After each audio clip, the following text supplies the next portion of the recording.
America ने अपनी tariff policy से दुनिया भर में धमाका मचाया हुआ है, लेकिन ऐसे में अमेरिका के वाइस प्रेसिडेंट भारत की यात्रा पर आए हुए हैं। तो जाहिर तौर पर इस यात्रा को भारत के लिहाज से एक बड़ी रणनीतिक जीत कहा जा सकता है। आज इस वीडियो में हम इसी विषय पर बात करेंगे कि यूएस के वाइस प्रेसिडेंट भारत की यात्रा पर हैं और इस यात्रा के दौरान आपको क्या कुछ इंपॉर्टेंट बिंदु देखने को मिल सकते हैं। साथ ही हम इस पूरी वीडियो में भारत और अमेरिका के ऐतिहासिक संबंध किस तरह के रहे हैं और इन संबंधों में क्या इंपॉर्टेंट पिलर्स आपको देखने को मिलते हैं, इन पर भी चर्चा करेंगे। मेरा नाम है अक्षय और आपका स्वागत है दृष्टि आईएएस चैनल की इस नई वीडियो में।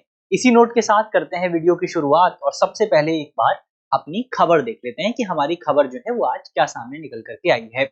तो सबसे पहले खबर अगर आप देखें, यूएस के राष्ट्रपति हैं जेडी वेंस, ये भारत की अपनी पहली आधिकारिक यात्रा पर आए हैं जब से राष्ट्रपति के तौर पर चुने गए हैं। इनकी यात्रा 21 से 24 अप्रैल 2025 तक होने वाली है, यानी कि अच्छी खासी लंबी यात्रा है। और इस यात्रा के दौरान भारत और अमेरिका के संबंधों को मजबूत करने के लिए अलग अलग इंपॉर्टेंट जो पहलू हैं, जो तमाम डायमेंशंस हैं, उन पर चर्चा की जाएगी।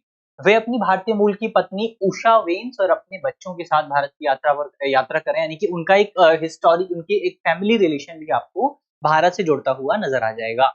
तो अब आप इसको देख सकते हैं कि भारत और अमेरिका कल्चरली भी कितना ज्यादा जुड़े हुए हैं कि वर्तमान समय में अमेरिका के जो राष्ट्रपति हैं, उनकी वाइफ जो है भारतीय मूल की हैं। पिछले अगर आप राष्ट्रपति देखें तो जो पिछली उपराष्ट्रपति थी, उनका वो खुद भारतीय मूल की थी। तो इस तरह से आप संबंधों को यहाँ पर देख सकते हैं कितने बेहतर रिलेशन वर्तमान समय में माने जा सकते हैं। ये यात्रा ऐसे समय में हो रही है जब अमेरिका ने अपनी टैरिफ फ्रेमवर्क प्रस्तावित किया है, जिसे 90 दिनों के लिए रोक दिया गया है। तो वर्तमान समय में हम जानते हैं जब से डोनाल्ड ट्रंप सत्ता में आए हैं तब से उन्होंने दुनिया के अलग अलग देशों पर टैरिफ लगाया है। उनका कहना है कि दुनिया के अलग अलग देश जो हैं वो अमेरिका पर अनुचित टैरिफ लगा रहे थे, जबकि अमेरिका उन पर टैरिफ नहीं लगा रहा था, जिसकी वजह से अमेरिका को नुकसान झेलना पड़ रहा था। इसी नुकसान को कम करने के लिए डोनाल्ड ट्रंप ने इस टैरिफ फ्रेमवर्क का इस्तेमाल किया है। हालांकि इस टैरिफ फ्रेमवर्क को 90 दिनों के लिए टाल दिया गया है। भारत को भी 90 दिनों के लिए छूट मिली है। चाइना के साथ वॉर अभी भी जारी है, चाइना के साथ जो युद्ध है वो अभी भी जारी है और चाइना पर टैरिफ जो है वो 245% के आसपास तक पहुंच चुका है। इसके अलावा आज ही ये खबर सामने आई है कि अब मरीन सेक्टर में, जहां से दुनिया का सबसे ज्यादा व्यापार होता है, वहां पर भी चाइना और अमेरिका का ट्रेड वॉर शुरू होने वाला है, क्योंकि अमेरिका ने यह तय कर दिया है कि जो भी चाइना से जुड़े जहाज हैं, अगर वो अमेरिका के बंदरगाह पर आते हैं तो उनको 1.5 मिलियन का फाइन देना पड़ेगा। इतना रुपए जो है वो उनको चार्ज देना पड़ेगा। तो ट्रेड वॉर अलग अलग सेक्टर्स में आपको फैलता हुआ नजर आ रहा है। ये यात्रा भारत अमेरिका संबंधों में उच्च स्तरीय राजनीतिक संवाद और व्यापारिक रिश्तों को और ज्यादा मजबूत करने का अवसर प्रदान करती है। तो जाहिर तौर पर इस यात्रा की इंपॉर्टेंस को हम इन्हीं बिंदुओं से समझ सकते हैं। तो सबसे पहले हमने खबर पे बात की, बढ़ते हैं आगे, लेकिन आगे बढ़ने से पहले आपके लिए एक इंपॉर्टेंट सूचना भी है। एक सूचना तो ये है कि दृष्टि लर्निंग ऐप पर आर्टिफिशियल इंटेलिजेंस को भी इंटीग्रेट कर दिया गया है। तो हमारे दो कोर्सेज हैं, हिंदी और इंग्लिश के ऑनलाइन जीएस फाउंडेशन कोर्स। इन कोर्सेज में आपको जो भी वीडियोस मिलेंगी उन पर आपको एआई का फीचर भी मिलेगा। जो भी क्लासेस हैं उन पर आपको एआई का फीचर भी मिल जाएगा। तो तीन फीचर मोस्टली आपके एआई में मौजूद हैं। पहला फीचर है एआई समरी, तो आपकी जो भी क्लास है उस क्लास की समरी आप इस फीचर के माध्यम से प्राप्त कर सकते हैं। दूसरा, आप एआई क्विज भी प्राप्त कर सकते हैं। तो आपने जो भी वीडियो देखी उस वीडियो के आधार पर जो है आप अपने आप को टेस्ट भी कर सकते हैं। और इसी दौरान अगर आपको कुछ नहीं समझ में आता है, अगर आपको लगता है कि कोई अवधारणा आपको नहीं समझ में आ रही है, तो आपको इंतजार करने की जरूरत नहीं है। आप सीधे आकर के आस्क मी अ क्वेश्चन करके एक फीचर है, इस फीचर पर एआई से सवाल भी पूछ सकते हैं और आसान भाषा में आप उससे चीजों को समझ भी सकते हैं। तो ये ओवरऑल एक इंपॉर्टेंट फीचर यहाँ पर मौजूद है जिस फीचर की हमने बात की। एक सूचना हमारे नोएडा बैच के लिए है। नोएडा पर जो नया बैच है, नोएडा का जो हमारा कैंपस है, वहां का जो नया बैच है वो जल्द ही शुरू होने वाला है। हिंदी माध्यम का बैच 29 अप्रैल से शुरू होगा और अंग्रेजी माध्यम का बैच जो है वो 7 मई से शुरू होगा। तो अगर आप यूपीएससी की तैयारी कर रहे हैं, आपको लगता है कि आपको एक बेहतर मार्गदर्शन की जरूरत है, तो आप हमारे इस कोर्स को ज्वाइन कर सकते हैं। कोर्स को ज्वाइन करने के लिए सबसे पहले आप हमारे नंबर पर संपर्क कीजिए, वहां से आपको और डिटेल से जानकारी मिल जाएगी। नंबर आपको पास होगा ही, एक बार फिर से नोट कर लीजिए, 8750187501। इस पर संपर्क करके आप आसानी से किसी भी विषय में जानकारी प्राप्त कर सकते हैं। चलिए आगे बढ़ा जाए। हमने सबसे पहले खबर की बात की कि खबर क्या है। अब इस यात्रा के राजनीतिक महत्व क्या हो सकते हैं, राजनीतिक निहितार्थ क्या हो सकते हैं, डिप्लोमेटिक इम्प्लीकेशंस क्या हो सकते हैं, उनकी बात करते हैं। सबसे पहले द्विपक्षीय व्यापार समझौते पर आपको थोड़ा बहुत काम देखने को मिल सकता है। भारत लगातार इस बात को दोहराता रहा है कि भारत अमेरिका के साथ एक व्यापार समझौता चाहता है। और इस व्यापार, ये जो पूरी यात्रा है, वाइस प्रेसिडेंट की जो यात्रा है, इस यात्रा से बहुत कुछ काम जो है इस व्यापार के मामले में, समझौते के मामले में आगे बढ़ सकता है। इससे पहले अगर आपको याद हो तो हम जो द हिंदू अखबार पे चर्चा करते हैं, उस अखबार में हमने डिस्कस किया था कि जो आसियान कंट्रीज थी, आसियान कंट्रीज अमेरिका के खिलाफ जो है एक व्यापार मोर्चा खोलने की बात कर रही थी। आसियान कंट्रीज इस बात को लेकर के डिस्कशन कर रही थी कि किस तरह से अमेरिका के ऊपर और अमेरिका का जवाब दिया जाए अमेरिका की टैरिफ पॉलिसी को लेकर के। लेकिन जब ये चर्चा हो रही थी तो भारत से भी पूछा गया कि क्या आप भी अमेरिका के खिलाफ कोई कार्यवाही करना चाहते हैं? तो भारत ने कार्यवाही करने से इनकार कर दिया था। भारत ने आसियान कंट्रीज को ज्वाइन करने से इनकार कर दिया था, क्योंकि भारत का कहना था कि भारत अमेरिका के साथ जल्द ही एक व्यापार समझौते पर हस्ताक्षर करने वाला है। तो जाहिर तौर पर इन तमाम इवेंट से यह पता लगता है कि भारत इस व्यापार समझौते को लेकर के कितना ऑप्टिमिस्टिक है। तो एक तो ये व्यापार समझौता जो है इसको अंतिम रूप दिया जा सकता है, इसकी बातचीत जो है इसको हम लास्ट स्टेज तक लेकर के जा सकते हैं। दूसरा, रक्षा और साइबर सुरक्षा को बढ़ावा दिया जा सकता है। भारत जो है वो अमेरिका जो है वो भारत को अधिक रक्षा उपकरण बेचने के मुद्दे पर भी चर्चा करेगा, क्योंकि जब भारत के प्रधानमंत्री अमेरिका गए थे तो उस समय भी इस विषय पे बातचीत हुई थी कि भारत को अमेरिका से और ज्यादा रक्षा हथियार खरीदने चाहिए। अगर सिपरी की रिपोर्ट की बात करें तो रिपोर्ट बताती है कि भारत पहले रशिया से बहुत ज्यादा हथियार खरीदता था, लेकिन जब से इस पूरे युद्ध की शुरुआत हुई है रशिया से आने वाले हथियारों की संख्या कम हुई है। लेकिन इसके बावजूद भी अंतर्राष्ट्रीय स्तर पर भारत दुनिया का दूसरा सबसे ज्यादा हथियार खरीदने वाला देश है। यानी कि भारत में हथियारों की बहुत बड़ी डिमांड मौजूद है। इस डिमांड को अमेरिका की जो इंडस्ट्री है वो पूरा कर सकती है। ऐसे में रक्षा क्षेत्र को लेकर भी आपको डिस्कशन देखने को मिल सकता है।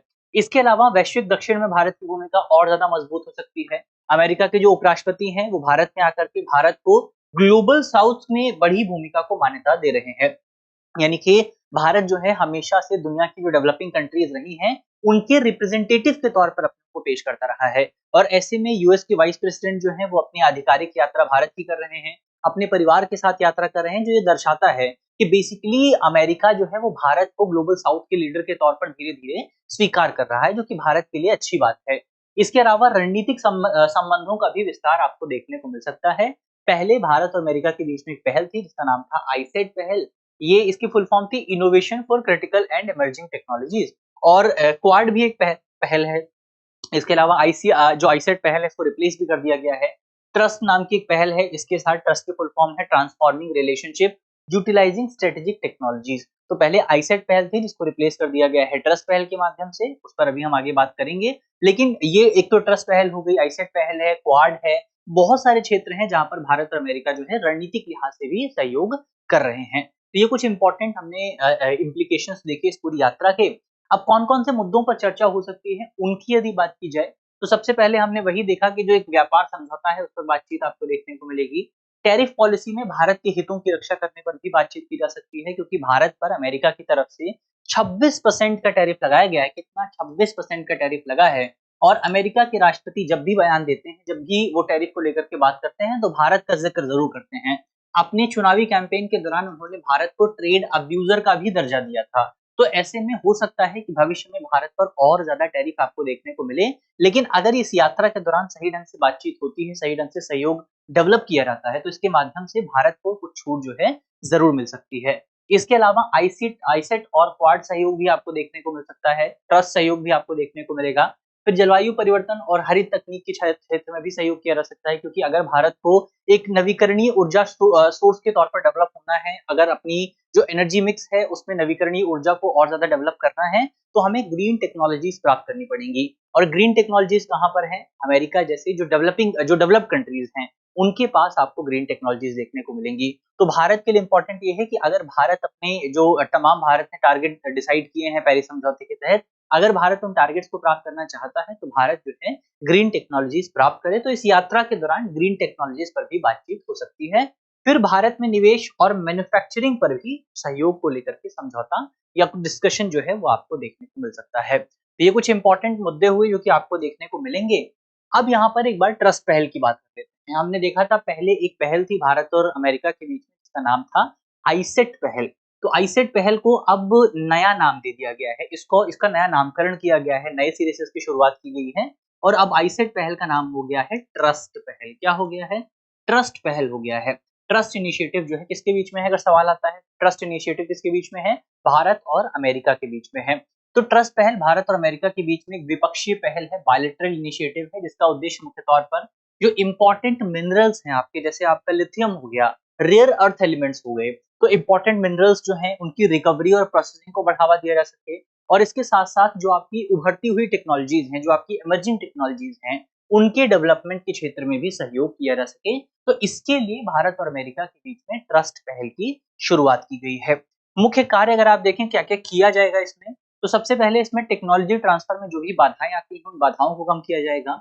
इसमें निर्यात नियंत्रण के मुद्दे को सुलझाया जाएगा, यानी कि जो आपका ट्रेड को रोकने की जो कोशिश होती है, उन तमाम जो बाधाएं, जो ट्रेड बैरियर्स होते हैं, उन ट्रेड बैरियर्स को समाप्त किया जाएगा। और फिर उच्च तकनीक वाणिज्य को बढ़ावा देने की भी कोशिश की जाएगी। कौन कौन से क्षेत्र इसमें कवर हैं ये भी इंपॉर्टेंट है।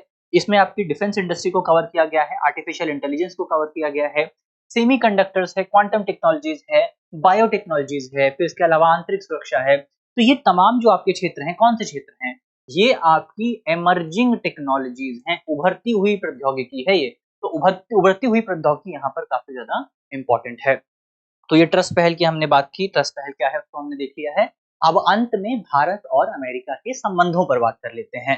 तो भारत और अमेरिका के रिलेशंस अगर आप देखें, दोनों देशों के रिलेशंस के बीच में आपको बहुत सारी चीजें कॉमन देखने को मिलेंगी, जिसमें से जो एक मेन सबसे चीज है वो है आपका साझेदारी, लोकतंत्र के प्रति प्रतिबद्धता। तो लोकतंत्र के प्रति हमारी प्रतिबद्धता और नियम आधारित अंतरराष्ट्रीय प्रणाली, रूल बेस्ड इंटरनेशनल सिस्टम, ये दो चीजें भारत और अमेरिका के संबंधों में आपको कॉमन नजर आएंगी। ये मेंस के लिहाज से बहुत इंपॉर्टेंट पॉइंट है। तो अगर भारत और अमेरिका के संबंधों पर कुछ भी आपसे पूछा जाता है, तो दो चीज जो आपको साफ तौर पर बतानी है कि दो चीजें जो आपको दोनों देशों के संबंधों में देखने को मिलती हैं, उसमें से पहला है आपका लोकतांत्रिक मूल्य यानी कि डेमोक्रेटिक वैल्यूज, और दूसरा है आपका रूल बेस्ड इंटरनेशनल सिस्टम। ये दोनों चीजें आपको हमेशा याद रखनी है भारत और अमेरिका के संबंध में। अब भारत और अमेरिका के संबंध में आपको संबंधों के अलग अलग पिलर्स देखने को मिलेंगे। जैसे सबसे इंपॉर्टेंट जो पिलर है वो आर्थिक क्षेत्र का है, यानी कि व्यापार क्षेत्र का है। अगर आप रीसेंट डेटा की बात करें, हमने अपने द हिंदू के अखबार प्रोग्राम में भी बात की थी कि भारत और अमेरिका का या भारत का जो द्विपक्षीय व्यापार का रीसेंट डेटा है, वो डेटा ये बताता है कि पिछले 4 सालों से लगातार अमेरिका भारत का सबसे बड़ा द्विपक्षीय व्यापारिक साझेदार रहा है। पिछले 4 सालों से अमेरिका भारत का सबसे बड़ा द्विपक्षीय व्यापारिक साझेदार है।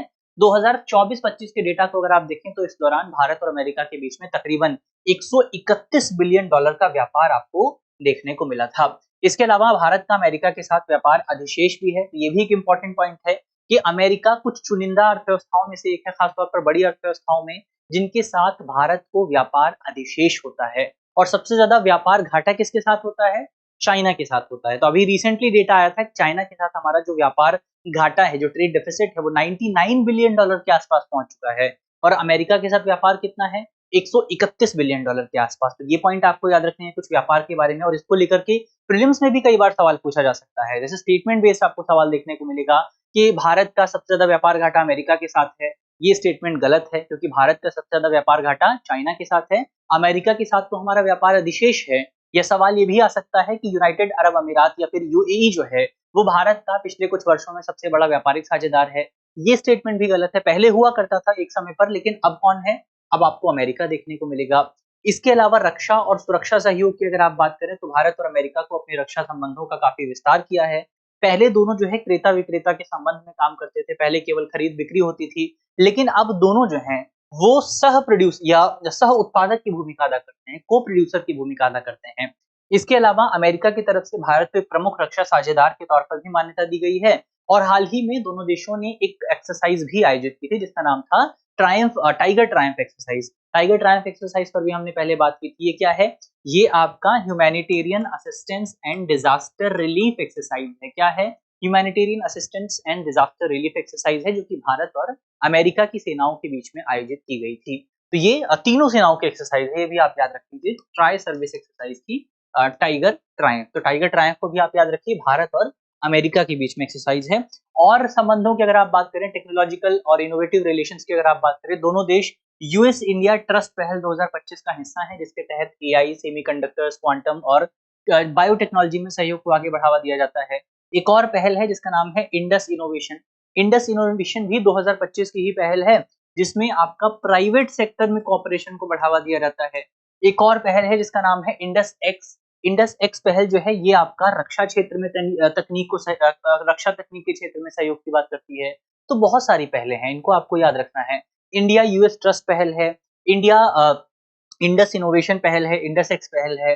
अंतरिक्ष सहयोग की भी बात की जाती है, तो भारत और अमेरिका जो है अंतरिक्ष सहयोग में भी काम करते हैं।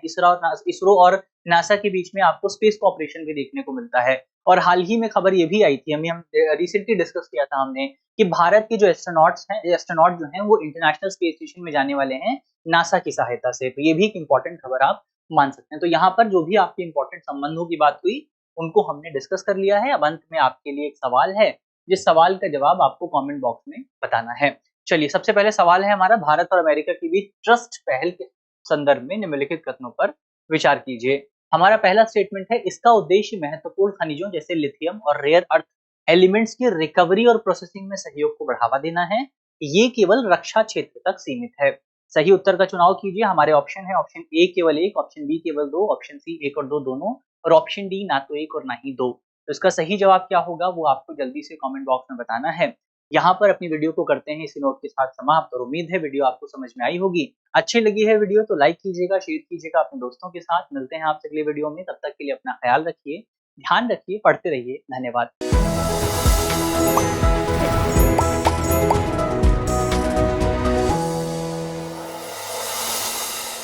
डियर व्यूअर्स, अपने एग्जाम की तैयारी को और बेहतर करने के लिए हमारे चैनल को लाइक, शेयर और सब्सक्राइब करना न भूलें।